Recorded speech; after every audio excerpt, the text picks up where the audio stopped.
referring to, pre and post. Okay, posterior areas. As we talk about the rest of the class, we're going to use these sort of anatomical orientation terms to tell you what it is I'm talking about and where should you guide your attention. And it's going to have to be practiced because I'm just going to refer to it and expect that you guys know these different sort of direction cues. Just like when you're flying or sailing, we need to know what north, south, east, and west are, and you're just going to tell someone we're doing north by northwest or 290 degrees, we need to just know this, okay? So it's pretty easy. So some ways that we can, there's lots of different ways we can slice the brain, basically. And some ways that we can do that are more useful to see things than others. And their usefulness depends on what you're trying to see. So just like we saw in the corpus callosum, there's lots of different ways you can look at it, right? And so we have three main planes that we can cut through. Basically a horizontal plane, a sagittal plane, and a coronal plane. Okay, so we already talked about sagittal plane. If you took a buzzsaw and cut me right here, and then open me up, right, and then look sideways in like that, that's our sagittal plane here. You see the brainstem coming up, cerebellum, corpus callosum, thalamus, hypothalamus, pons, midbrain, anterior cingulate, mid-cingulate, posterior cingulate. We talked about that. That's our sagittal view. Okay? That's this green plane. Okay? You can also turn me into a Pez dispenser, right? And go whoop, so that my, right? I mean, I hope you don't ever do any of this to me. But you can imagine, essentially. And that would be our horizontal slice. Okay? When you do that, you're going to get this horizontal plane. Okay? And here is you're going to see that same forward direction, what we're going to call the anterior direction, or posterior direction, which is the back. And so here, it's a really good way to visualize things like the basal ganglia, or the thalamus. Okay? And then, of course, we can also cut in this orange slice, which is coronal, which is to cut me here. Okay? So that would be cut me down the middle this way, and then have it come down like a trap door, like a castle door. Kind of, or a drawbridge, actually, is the word I'm looking for. Yeah? And that's what you're going to look at here. And it's a nice way to visualize that corpus callosum here. Okay, you have the medial temporal lobes down here. Okay, basal ganglia, some thalamus. We can see that big sort of sylvian fissure here separating the temporal from the frontal lobes. You can see that it kind of comes in with a big sulcus in here. And these big black spots are our ventricles, which you can also see a little bit there, and in a few other slices. So 3 ways to view it: coronal, sagittal, horizontal. Okay. This is, again, those ways of showing those same structures that I just pointed out. Again, we just pointed them out again here. Our basal ganglia has has separate structures. So you can have a tail of the basal ganglia, the caudate, okay, and you can have this sort of globus pallidus area in containment, okay. You have this white matter that cuts through it. You have the amygdala down there, which is a little almond-shaped structure, which is just anterior to the hippocampus. Anterior means in front of. And this again is dark spot. This is our ventricle. We have a couple different ventricles. This one happens to be the lateral ventricle. We'll take a closer look at those as we move along. Okay, so let's talk about these directions. Medial is towards the middle. Okay? Medial is this way, towards the midline. Is it close? Is it closer to the spinal cord or the nose? If the answer is yes, it is more medial. Is it further away from the nose or the spinal cord? Is it further away? If it is, then it can be called proximal, or excuse me, it can be distal, further away. Okay? It's also more lateral. Okay? Ipsilateral means the same side. The right side of my brain and the right arm are ipsilateral. The right side of my brain and my left arm are contralateral. Contra just means opposite. Lateral means side, so it means opposite side. Superior means not just the performance on your test, but it means above. Okay, so as we rise up the spinal cord, or come up to the top of the brain, that's the superior end of the brain. It's also the dorsal side of the brain, because we've got our fin up here. Okay? Inferior means below, the bottom part of the brain. Okay? Like where we're the kind of view that we were looking at for our cranial nerve. Anterior means frontal, or to the forward side. Okay? Sometimes you'll see the term rostral used as well. Okay, that means by the head. Posterior means to the back. So again, after the fact, like a post-game show for a football team or something like that, or a baseball team. Or caudal, meaning more towards the tail. Yes. Could you repeat what you said about the closeness or the closer you get to the spinal cord, what were the terms? Medial. Medial? So those are our first two, medial and lateral. Okay. Lateral is more to the side, or distal. Medial is towards the middle. Okay, so further away it's distal? Or? Proximal would be closer, because it's close, yeah. You were saying that superior is not dorsal? So yeah, so you can have dorsal is more towards the top, ventral is more towards the bottom. Ventral being the belly, huh? What about it, like when you're looking at the ventral versus the dorsal? Dorsal is in the back, right? Yes, but we are one of the unique species on it. We have, so most animals, right? Yeah. We're crawl, and so when we crawl, it goes this way. Gotcha. As we walk, we have this angular rotation of our brain on top of our spinal cord. And so we have kind of both directions. So dorsal on the spinal cord means this way, right? When you're referring to Ventral on my spinal cord means my belly. But dorsal in the brain means to the top, and ventral means to the bottom. Yeah. It'd be confusing otherwise, but you gotta remember that it has to do with our switch from 4 legs to 2. Most of us obey that switch. So then the spine, like you said, the dorsal would be the actual, like, your back. Oh yeah. That would be dorsal side, Yeah. and then when you're talking about your head, dorsal would be on top of your head. Yeah, so think about dorsal fin all the time, right? If you're swimming in the ocean, or whatever, right? And you're gonna sneak up on your friends, right? You're gonna think of a cartoon or some cheesy movie, you're gonna put a big fin on your back. Right? So that as you're snorkeling, you have a big fin coming up. Right? But how many of you guys are Jimmy Buffett fans? Well, Margaritaville? No? Okay. Maybe your parents are. He has a song called Fins. It's called Fins to the Left, Fins to the Right. You go to a big concert and everyone brings their fins out. It's the dorsal fin here. It's a big drinking fest, so everyone's having a good time and drinking a lot of margaritas and whatnot. And so it's fins to the left, fins to the right, and everyone puts their fin up on their head. So you have dorsal up here, this way, on the brain, right? Because that's where your fin would be. But you also have dorsal back here. If you're going to swim. Does that make sense? You should go to one of those concerts. It's really fun. They really are. I took my grandpa to one, actually, when he was still alive. He had a big blast. There was a blizzard when I was in college in New Jersey.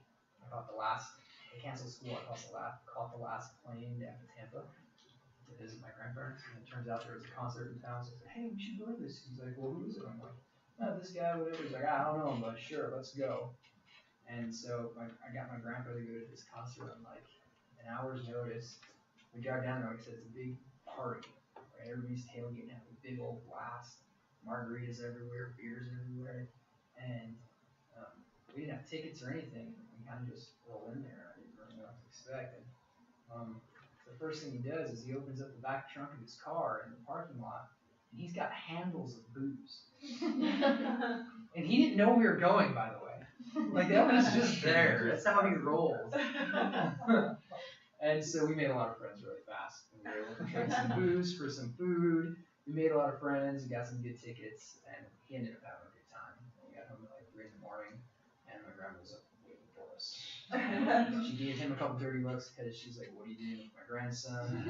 How badly are you corrupting him?" And yeah, we got a really good picture of him with a Hawaiian shirt on and lays and everything. Really concerts, it was a good time. You'll learn your dorsal fins. All right, so we got all that stuff here. These are anatomical directions. This is the way to visualize that. Rostral, dorsal, ventral, anterior, posterior, superior, inferior, dorsal, ventral. And you can see how that changes in our plane as we just talked about. So since we've talked about it, I will leave that picture for you to study at home. Okay, let's take some more looks at the brain. Some quizzes, right? This is anterior view of the brain. Looking straight at it. Okay. This is a inferior view of the brain. Okay, this is actually a brain we were working on at Woods Hole Marine Biological Laboratories. They actually just, there's a very prominent place right south of Boston, Cape Cod in the summer. They have really good summer programs for graduate students. If any of you guys are looking for places to do some really good courses or research or get to know some of the top faculty from around the world, they have really good classes for graduate students, and oftentimes if you get accepted for them, they tend to have your tuition paid for, your travel paid for, your room and board paid for. It's awesome. It's really fast-paced days. You're working like 15, 18 hours a day. A lot of really cool stuff though, right on the beach, right on Cape Cod, and it's where they discovered the action potential that we'll talk about. So they got the Nobel Prize for that with Huxley. And they actually just took one of the ladies from the current astronaut class there as well. They do a lot of underwater robotics and submersibles that she was working on. So really great stuff. This is where these pictures come from, and I want to encourage you guys to keep it on your radar to apply for these summer programs and classes, because they're really, really good and designed for graduate students. Woods Hole Marine Biological Laboratory. And you can go to their website and cruise around the different course offerings that they offer. Neurobiology is a really famous class that they have there. There's also one in neuroscience, ethics, and survival. That's the one I did when you're taking these pictures. And so, again, this is your spinal cord here coming into the brain. You've got your cerebellum. This is your temporal lobe on the bottom. You have the medial side, you have the lateral side, and your frontal cortex there. Notice, of course, that there are not colors the way there were on our cartoons. Okay, so it's important to know these terms so that we can actually see it in the right way when we look at it. So that's a sagittal view, as we were looking at there. Okay, that's our sagittal view that we just got done talking about.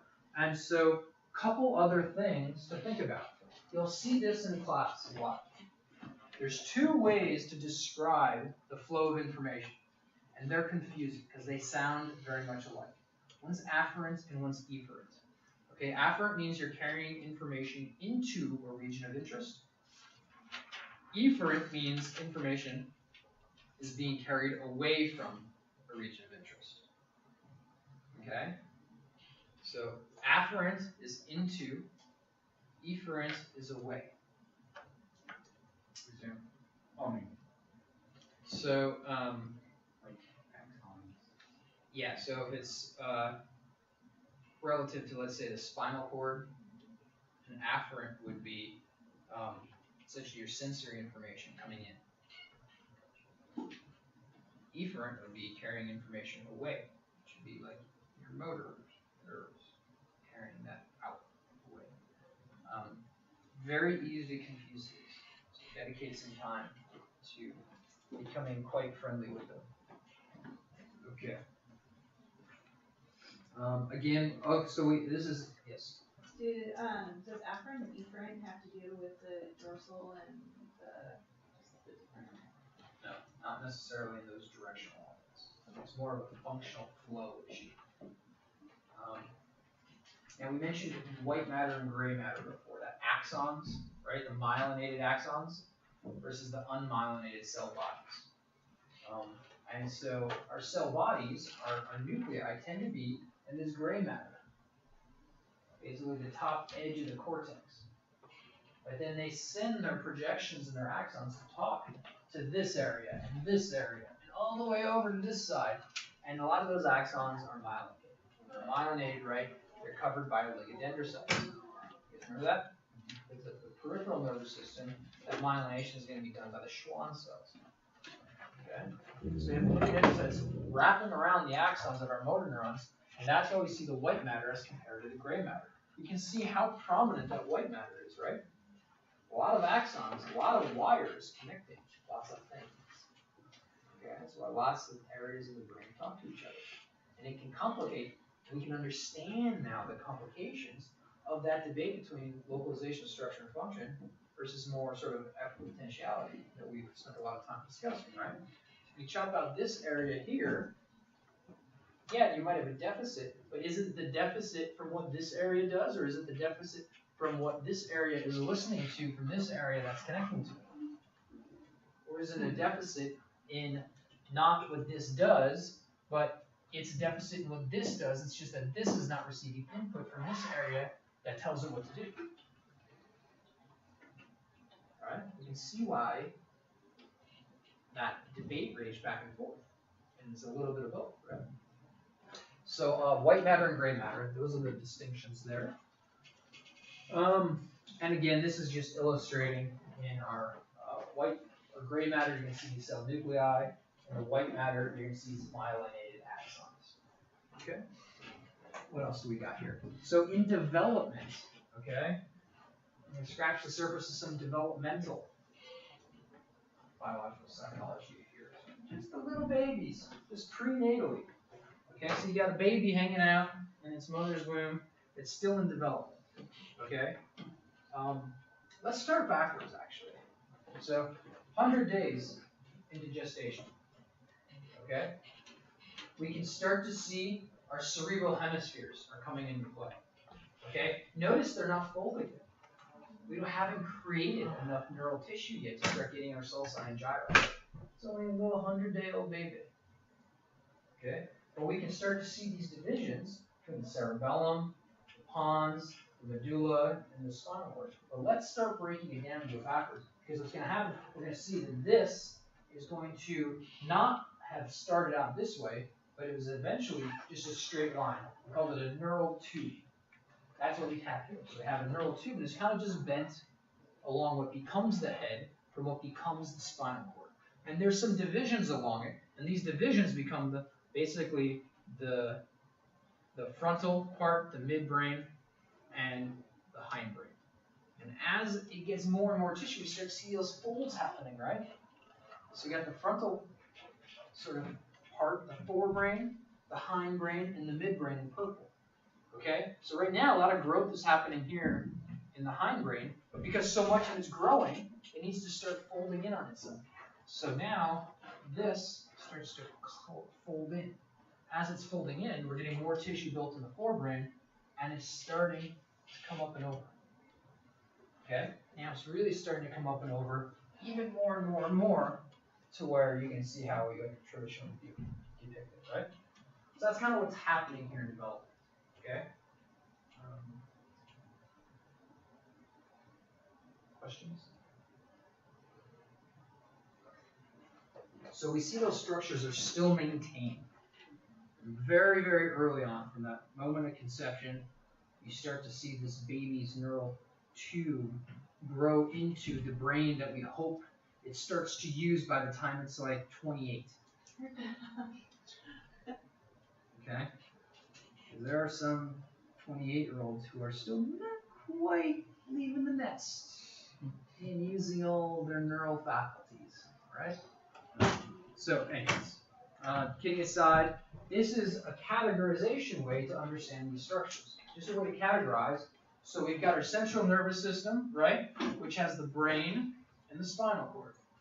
Within the brain, we have the forebrain, the midbrain, and the hindbrain. Our same colors we just looked at. Midbrain was purple, forebrain was blue, hindbrain was that greenish color, right? Same thing we just looked at. This is sometimes you guys might like anatomical pictures, and other times some of you guys might be confused by anatomical pictures, right? You like things in an engineering way, you just like boxes and arrows.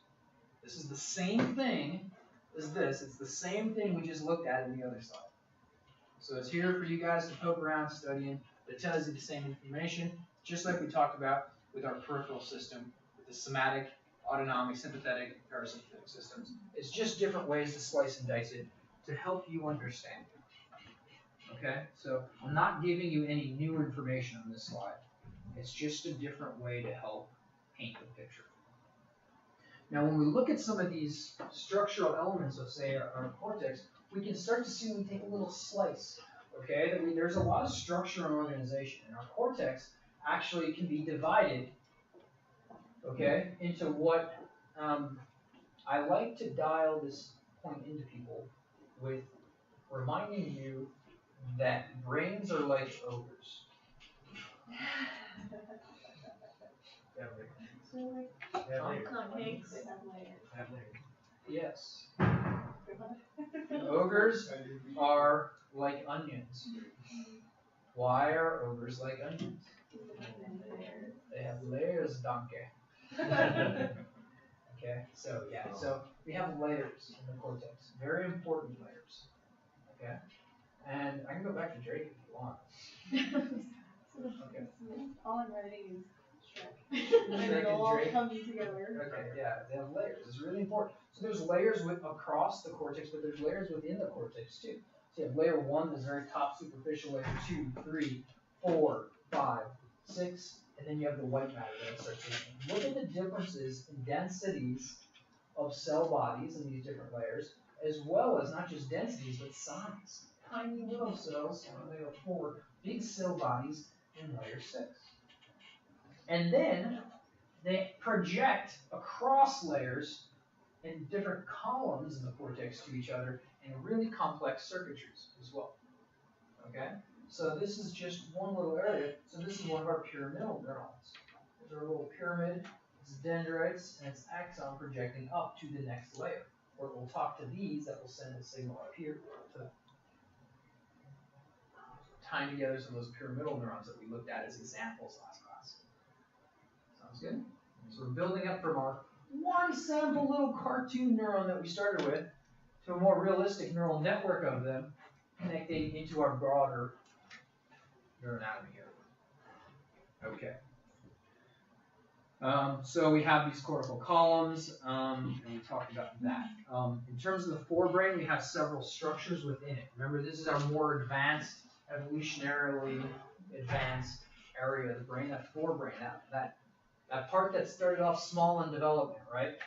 And then grew bigger and bigger and bigger and wrapped around, and we have our cortex. Okay, so our forebrain. Okay, lots of different structures within it. This one in particular, we're talking about the basal ganglia here. Okay, so basal ganglia, we mentioned, this is the blue structure. Okay, and you got this big tail. Okay, that's kind of the caudate part of it. Okay, tail of the caudate nucleus. And then within it, you basically have structures called the putamen and the globus pallidus.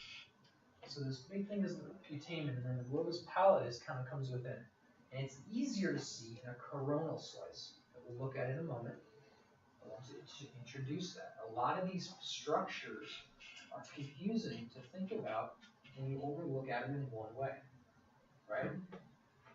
It's a lot easier to sync this stuff once you've looked at it in a couple different ways, right? So you got to have different perspectives on things. Helps us to see it. There's that amygdala, okay?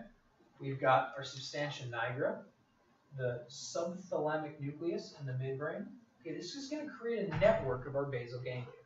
We'll talk about that later in motor control now. But when we talk about motor control later on in the class, we talk about this network of structures. The basal ganglia, which is the caudate, the globus pallidus, and the putamen, together with the substantia nigra, okay, and the subthalamic nucleus, okay. And we also have this red thing in here, the thalamus. We talked about that relay center for sensory information in the brain. That's kind of included there too, forebrain. And this is that coronal slice I promised, where it's easier to see these different structures of the thalamus, or excuse me, the basal ganglia. So here's our putamen, this little triangular looking dark section. Okay? There's the inside of that tail of the caudate as it wraps around. Okay, our amygdala, that almond-shaped structure within the medial temporal lobe. Okay, so other areas within the medial temporal lobe, things called the limbic structure. So limbic means kind of around the rim. It's one of those Latin terms. Okay, it's an out-of-date term. We don't really use limbic system, but yet lots of people still use it. So it's a little bit of both. A big structure involved in what people traditionally refer to as limbic system is the hippocampus, which is going to be right posterior to our amygdala, sort of a long structure we'll look at in a couple other slides later. It's important for learning and memory. That cingulate gyrus that we talked about, that cingulate gyrus, we looked at in the sagittal slices, heavily involved in conflict monitoring and decision making, attention, okay? And the limbic system also includes elements of olfactory smell, of the olfactory bulb. And that's kind of illustrated here. So we have that hippocampus wrapping around, right posterior to our amygdala, the olfactory bulb coming in, and synapsing in areas by the medial temporal lobe. We have that cingulate cortex, again, around the rim. This is that rim. See how all these things have that C shape? Looks like it's a rim. That's what the limbic system name comes from. It's around this rim. Okay? So we got our thalamus, basal ganglia, hypothalamus down there, and those are kind of our areas. Okay? Then we've already talked about the thalamus and hypothalamus. This is just another way to look at those structures. We move to the midbrain because we're running short on time. And our midbrain is going to be this area over here. Okay? It's going to involve a handful of different structures. Okay? In the back here, we have a superior colliculus and an inferior colliculus. They are bilateral, so there are two. So when you refer to them in the plural, they are called colliculi. All right? We can have these reticular formations, big, long nuclei, okay, within our brain stems. Okay? That's the big chunk of information I wanted to cover there. So that's our reticular formation. I already mentioned that. In our midbrain, we also have that substantia nigra that we identified as playing a network part with the basal ganglia. Okay, so your substantia nigra, okay, that's going to be in our midbrain. Substantia nigra just means black stuff. If you look at it in a slice, it's stained very dark because there's a lot of nuclei, so it's dark. I couldn't figure out a better name. Looking on the microscope, what's all that stuff? I don't know, it's the black stuff. Okay, substantia nigra. Done. Well, who wants to name the next one? Okay. So we have that, and the other thing we mentioned is the periaqueductal gray area. That's involved in releasing a lot of chemicals for processing of pain. Okay, so that's all going to be in this midbrain area over here. Very difficult to see in this view, but if you took a slice, like we looked at our slices of spinal cord, you can see those different areas a lot better. Okay, so periaqueductal gray is involved in pain processing. We've already talked about the cerebellum as being involved for coordinating a lot of motor activity. When people have lesions to the cerebellum, they have oftentimes clinically what's called cerebellar ataxia. Cerebellar ataxia gets people arrested in broad daylight, oftentimes in the mornings, because the police mistake these people suffering clinical conditions of lesions to the cerebellum as instead being drunks on the street. Because they're still on corner and movement. They think they're drunk in the morning, coming back from a late night, boozing at the bar. And they found themselves arrested a few times. Turns out, of course, everything gets cleared up once they figure out that they actually have a lesion in their cerebellum, and this is not a drunk person, and the police make it a mistake and let them go. But you'll see deficits in coordination or smooth motor coordination with damage to that area. With exceptions. If sometimes lesions might happen developmentally very early in life, the brain has a weird, unknown way of overcoming that. And that's really crazy, and we don't know really how, but it's really wild and impressive. Yes, sir. So I have to kind of go back inside. You mentioned the pain perception or the periaqueductal gray area. Did you point to what area or what region? It's in the, it doesn't really show it here, Yeah, unless I don't see it, but it's in the midbrain area. okay. And this is what I said, if you take a slice and you look at a slice of that like we did in the spinal cord, which means you slice it here, and then you open it up, and you look in that slice, it's basically a circle. It's a block. Because these are all tiny little packets of neural soma, nuclei, that release these specialized chemicals. for the periaqueductal gray area, it's going to be chemicals involved in pain processing, opioids, endogenous opioids, and things like that. Okay, let's see. I got a few minutes here. What else can I get through? We've already seen this inferior view, so we'll skip through this. Let's take a look at some of those meninges and ventricles that I looked at, or that I promised you earlier. This is again from Woods Hole, I think. Or this could be from Santa Barbara. But these are the meninges. This is a brain popped out of a human head. Here's our spinal cord. You guys want to kill the light in the back? Maybe see it a little bit better. Because these are going to be some details. And we peeled that skin-like protective barrier, that we looked at. Is that a little easier to see? Okay. So here's our spinal cord. Okay. And this used to be on that. Those are the meninges. So let's take a couple minutes just real quick here. We were pulling the meninges off the brain. This has the meninges on it. This has the meninges off. This used to be on that. And that is the cerebellum. Yeah, that's definitely the cerebellum. It has been taken off. Now, when we look at those meninges, we can see those layers, just like we saw those layers that we saw, exactly the same layers as the spinal cord. Here they are. This is the cortex. This is the skull. That's a buzz cut of someone's haircut. Skull, skin, meninges. Okay? Because it's in between here. We've got the dura mater, the pia mater, and the subarachnoid space. Okay? And the arachnoid membrane there, that space, is also going to be filled with cerebrospinal fluid, which is produced by the ventricles. Okay? So this is, again, that's a cutout bone, brain, blood vessels and meninges, and cerebral spinal fluid. Okay. Again, that's that. These are the meninges. Here, that's the brain. This is the cerebellum. That's the spinal cord. If you have damage, you can have a viral infection of the meninges that infects it and inflames it. Inflammation is an itis, right? Meningitis. Viral meningitis comes from a virus. Why? Here you have that infected meninges. A very nice, healthy meninges. Okay? And it's very difficult to get in there and fix it, which is why meningitis can be deadly. It's so dangerous when you hear about it in cases that when it manifests. Okay, you can also have tumors. They're called meningiomas. Itis is an inflammation, and oma is a cancer or a tumor.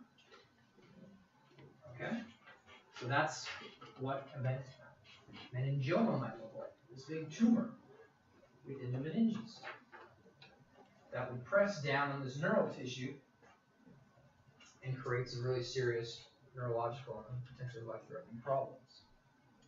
Okay? Here are those ventricles that I promised you. Okay? Around the rim, right? This is our lateral ventricle here. Okay? It can have a horn that comes out to the side as it wraps around. This is anterior, this is posterior. So the frontal cortex, occipital cortex is wrapping around by the temporal cortex. Okay? We have basically the frontal horn. This is that temporal horn of it. This is the occipital horn. Okay? You're going to have the third ventricle here. You're going to have this sort of tube that comes down to the fourth ventricle. Okay? This tube is called the cerebral aqueduct.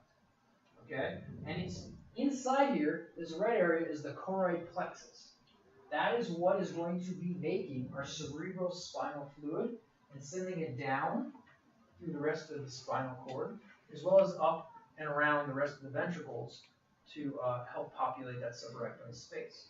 Right? This is basically fluid-filled chambers that helps to cushion and floats the brain. The brain basically floats on this fluid. Allows it to move a little bit. When you have a concussion, that brain moves. It hits the skull by virtue of the force of the impact because it's floating in the cerebral spinal fluid from the ventricles. Okay? This is a way to look at it in another fashion. I'll get a lateral view. We'll finish up here in just 1 second. I know we're just coming up to the end. This is just looking from the down. You can see that wraparound C-shaped structure. And when you have deficits there, too much of it, Okay, too much CSF, you have hydrocephalus. Many of you guys have kids. Sometimes children can be born with hydrocephalus. You have to basically have a shunt or drill a hole in the back to help drain that out. And that's what some of that might look like. And it can be inflamed in the hydrocephalus, but it can be treated if you catch it right.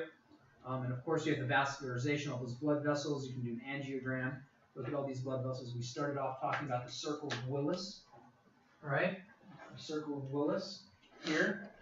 Okay, these different vascularizations, different arteries. I'm not going to test you on this, all the specifics of them in details, but do be familiar with the idea. You can have strokes that occlude these arteries that deny the brain areas that the arteries supply oxygen to with that oxygen.